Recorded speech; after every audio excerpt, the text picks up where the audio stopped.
But trust me, you gon' hold that, hold that.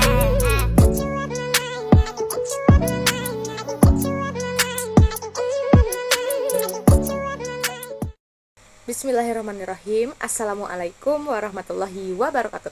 Halo teman-teman semua, perkenalkan nama saya Nadila Pratiwi dengan NIM 11210183000071 dari kelas 6C PGMI. Di sini tujuan saya membuat video ini adalah untuk melanjutkan materi yang lalu. Kalau materi lalu itu kan pengaruh kualitas udara terhadap kehidupan makhluk hidup. Nah, sekarang yang akan saya sampaikan pada video kali ini yaitu pengaruh kualitas air terhadap kehidupan makhluk hidup. Di sini tujuannya selain untuk sharing-sharing informasi terkait materi ini, juga untuk mengerjakan tugas dari mata kuliah praktikum IPA MISD yang mata kuliah tersebut diampu dosen yaitu Ibu Novianti. Selamat menyaksikan. Oke teman-teman, jadi di LKM 2 ini kan judulnya itu interaksi makhluk hidup dengan lingkungannya. Untuk pertemuan yang lalu itu kita ngebahas tentang pengaruh kualitas udara terhadap kehidupan makhluk hidup. Nah, pertemuan sekarang itu pengaruh kualitas air terhadap kehidupan makhluk hidup. Nah, kemudian jenis polutan apa aja sih yang dapat mencemari air di sekitar kita? Nah, coba teman-teman, apakah ada yang sama jawabannya? Oke, kalau dari versi saya, itu yang pertama yang dapat mencemari air gitu ya. Pertama, jenis polutannya limbah industri.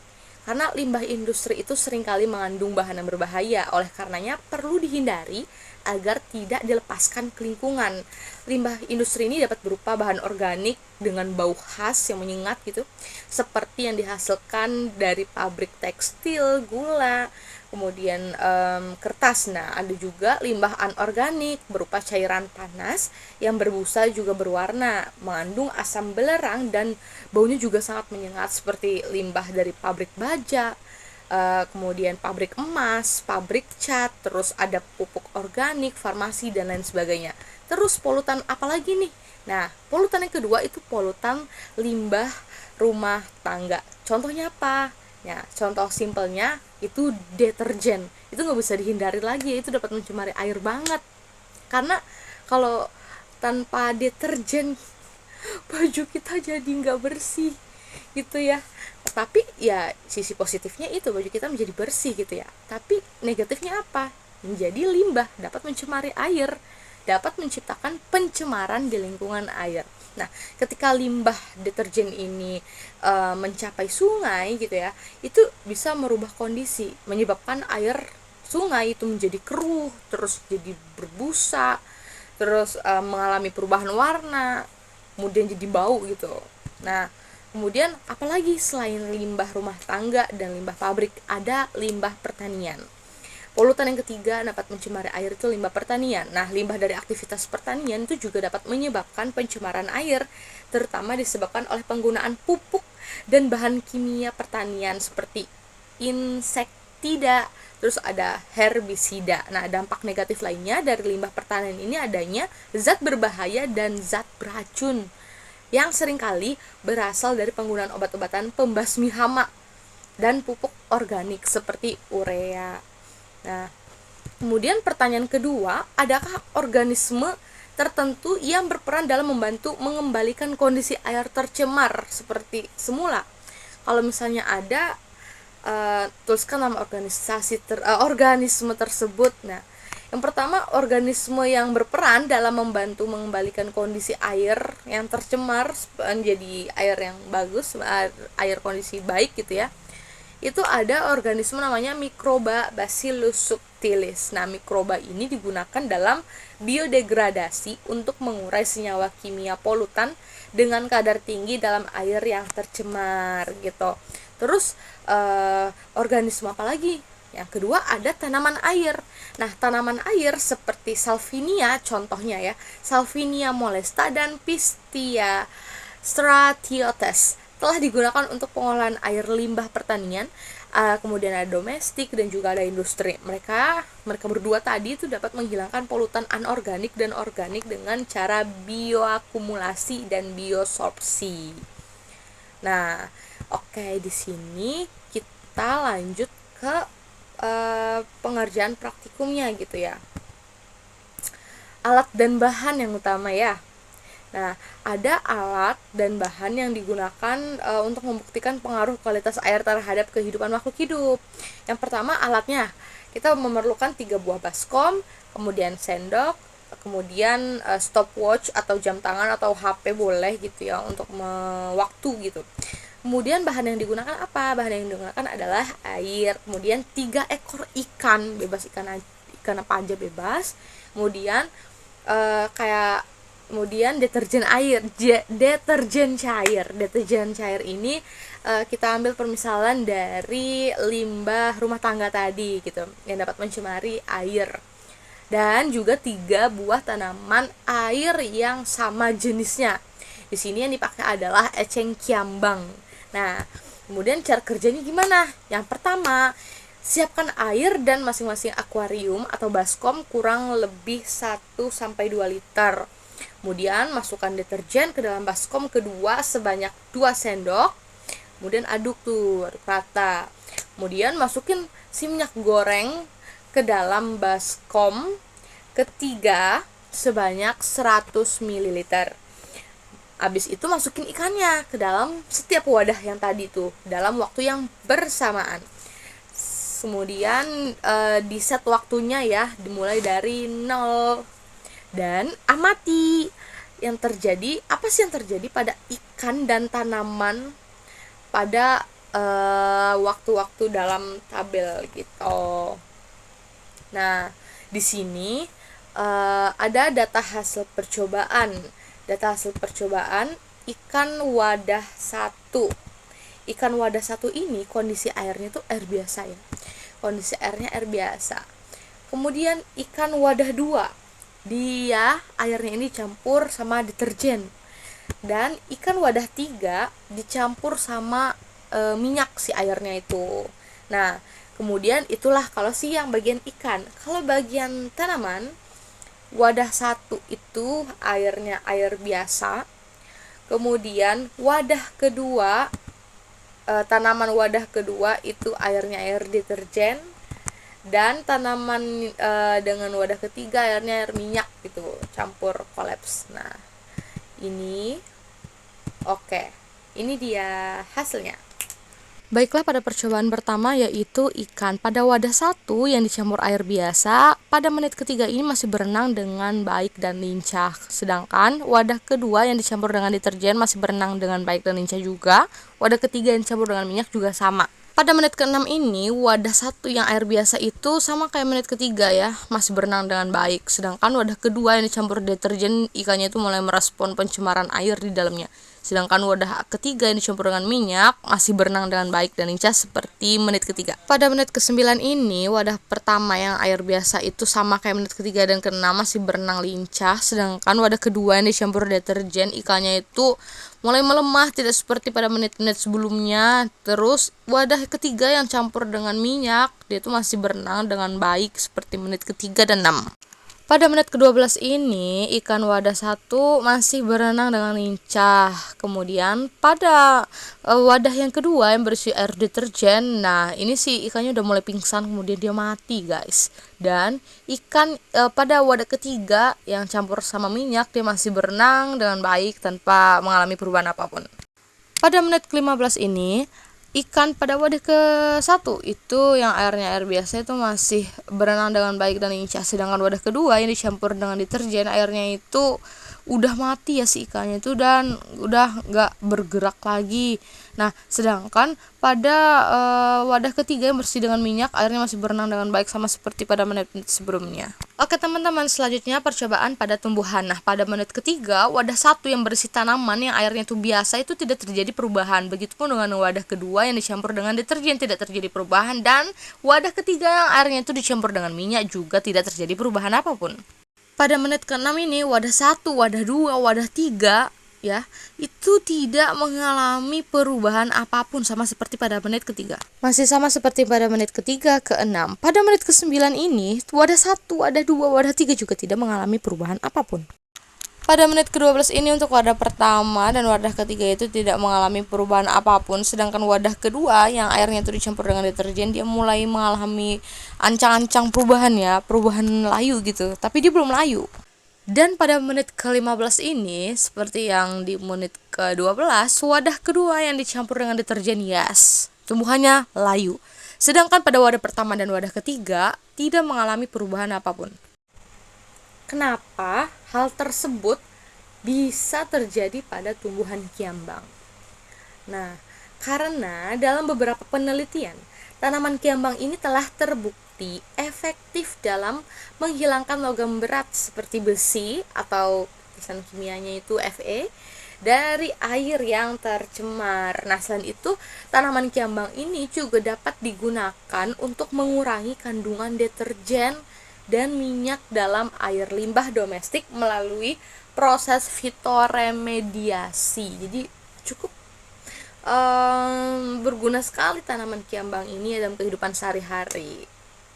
Baiklah teman-teman, setelah diamati foto-foto tersebut ya, tanaman ikan yang dicampurkan dengan air yang berbeda, ada air biasa, kemudian air yang dicampur dengan deterjen, dan air yang dicampur dengan minyak. Nah, kemudian bagaimana sih kondisi? Yang pertama, kita bahas ikan terlebih dahulu. Bagaimana kondisi pada ketiga wadah ini, kondisi si ikan ini? Nah, jelaskan penyebabnya. Nah, berdasarkan perbedaan kondisi ikan pada ketiga wadah tersebut, yang pertama, kalau wadah ke-1, dari menit ke-3 hingga menit ke-15, ikan itu masih berenang dengan baik dan lincah dan tidak terjadi perubahan. Kenapa? Karena dia menggunakan air biasa gitu, air pada umumnya. Nah, kalau wadah yang kedua, air ini dicampur dengan deterjen. Nah, pada wadah air kedua ini, air yang sudah tercemar dengan deterjen ini mengalami tahapan perubahan pada ikan. Dimulai dengan ikannya mabuk, itu sempoyongan, dalam berenang juga kurang seimbang. Kemudian tidak selincah pada menit ketiga, dan selain itu ikan ini sudah mulai melemah. Kemudian dia pingsan gitu ya, hilang kesadarannya, terdiam, matung, dan tidak bergerak alias mati gitu ya, karena udah di menit 15 dia mati ikannya itu. Sedangkan ikan yang tercemar dengan minyak, dia tuh mampu berenang dengan baik, tidak terjadi perubahan apapun gitu. Meski terkadang jika diperhatikan ikannya itu kadang suka celeng suka celeng di dalam air dalam berenangnya gitu ya. Jadi dapat disimpulkan ya, pada pada percobaan ikan pada wadah ke-1 dan ketiga dengan air ini, air yang dicampur-campur ini, kalau air biasa sampai menit pertama sampai menit ke-15 itu ikannya masih hidup, gak apa-apa. Sedangkan ikan yang dicampur dengan air deterjen pada menit ke-5 tidak selincah pada menit ketiga, dan pada menit ke-15 ikannya sudah mati. Intinya ikannya mati kalau dicampur air deterjen. Dan jika wadah yang ketiga itu ikan yang airnya itu dicampur dengan minyak. Nah, ikan ini beti-beti lah ya sama ikan yang airnya itu dicampur sama yang mengandung air biasa. Jadi dia nggak mati ikannya, walaupun kadang suka kayak linglung gitu ikannya. Oke, itu perbedaannya kalau versi ikan. Nah, kemudian gimana kalau versi tanaman? Nah, kalau versi tanaman, kondisi tanaman pada ketiga wadah tidak mengalami atau menunjukkan satu perubahan. Meskipun air pada wadah ketiga itu sudah tercemar oleh minyak goreng. Tanaman ini tidak menunjukkan satu perubahan sedikit pun. Berbeda dengan wadah kedua yang dicampur deterjen. Nah, ini terjadi sedikit perubahan, di mana pada menit ke-15 satu daun dari tanaman kiambang ini sudah ada yang mulai layu. Nah, itu ya. Kalau yang air pertama, wadah pertama itu yang airnya biasa aja, jelas tidak mengalami perubahan apapun, dia masih sehat sentosa. Oke, itu teman-teman perbedaannya antara ikan dan tanaman. Nah, kemudian dalam kehidupan kita sehari-hari, kira-kira apa nih yang dapat kita lakukan untuk menghindari pencemaran air akibat limbah deterjen? Nah, pertama yang dapat kita lakukan, kita bisa pilih deterjen yang mengandung sedikit busa. Karena deterjen yang mengandung sedikit busa ini akan membantu juga dapat mengurangi penggunaan air yang besar dan akan mengurangi pencemaran air. Terus apa yang kedua? Bisa mengurangi penggunaan deterjen. Jadi jangan banyak-banyak pakai deterjennya gitu ya, biar tidak tercemar airnya. Dan penggunaan deterjen yang dapat diurai. Nah, pilih deterjen yang dapat diurai oleh mikroorganisme di dalam air sehingga tidak menyebabkan pencemaran. Nah, terus pertanyaan selanjutnya nih, dalam pengelolaan sampah rumah tangga, bagaimana cara yang tepat itu dalam mengelola limbah minyak goreng secara bijaksana agar tidak mengancam kelestarian lingkungan dan makhluk hidup? Kita bisa penggunaan ulang minyak. Jadi jangan sekali tuang minyak baru nih. Ini minyak baru nih, contohnya nih, ini minyak baru, tuang ke wajan, gitu. Nah, udah sekali pakai, habis itu minyak yang barusan dipakai tadi dibuang. Mau bikin masakan baru, kita pakai minyak yang baru, nuang lagi. Nah, itu nggak boleh. Itu dimaksud. Jadi penggunaan ulang minyak.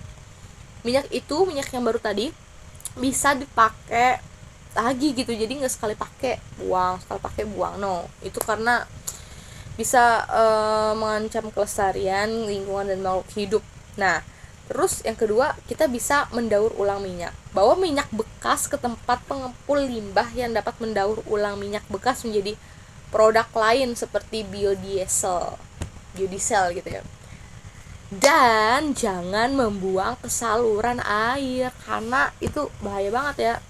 Hindari membuang minyak goreng bekas itu ke dalam saluran air karena dapat menyebabkan pencemaran lingkungan dan kerusakan pada sistem perpipaan. Jangan, bahaya banget teman-teman. Oke.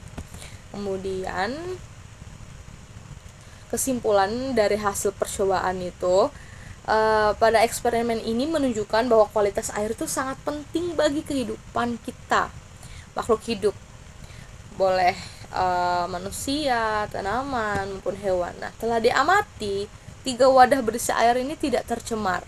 Karena airnya air apa? Karena airnya air biasa. Terus air yang tercemar itu air yang kedua, wadah kedua. Kenapa? Karena tercampur oleh deterjen. Dan air yang tercemar ketiga itu adalah air yang dicampur dengan minyak. Jadi di wadah pertama ikan berenang dengan baik, tumbuhan dan tidak berubah, menandakan tidak ada ancaman terhadap kehidupan mereka. Sedangkan wadah kedua memperlihatkan ikan-ikan yang berenang itu kurang seimbang, lemas, hilang kesadaran, terus ujung-ujungnya mati gitu. Dan daun tanaman kiambang ini layu pada tahap terakhir di menit ke-15. Dan wadah ketiga yang berisikan campuran minyak gitu ya. Ikan berenang dengan normal dan tumbuhan tidak menunjukkan perubahan meskipun airnya tercemar minyak. Jadi pencemaran air oleh deterjen ini dapat membahayakan insang ikan karena deterjen mudah larut dalam air, sehingga menyebabkan pencemaran ekosistem perairan. Nah, deterjen ini mengandung fosfat yang menyebabkan eutrofikasi. Air yang tercemar minyak juga dapat berdampak buruk pada kehidupan akuatik. Minyak terlarut membentuk lapisan di permukaan air, menghambat pertukaran oksigen antara air dan udara, dan juga dapat menyebabkan hipoksia dan berdampak negatif pada ikan dan tanaman air. Oke, itu ya teman-teman. Jadi ya sangat berbahaya sekali deterjen itu. Baiklah teman-teman, mungkin itu saja materi yang dapat saya sampaikan pada material KM2 kegiatan yang kedua atau kegiatan B ini, yaitu pengaruh kualitas air terhadap kehidupan makhluk hidup. Mohon maaf apabila masih banyak kesalahan dan kekurangan pada penyampaian perkataan. Wabillahi taufiq wal hidayah. Wassalamualaikum warahmatullahi wabarakatuh. Sampai jumpa pada materi berikutnya.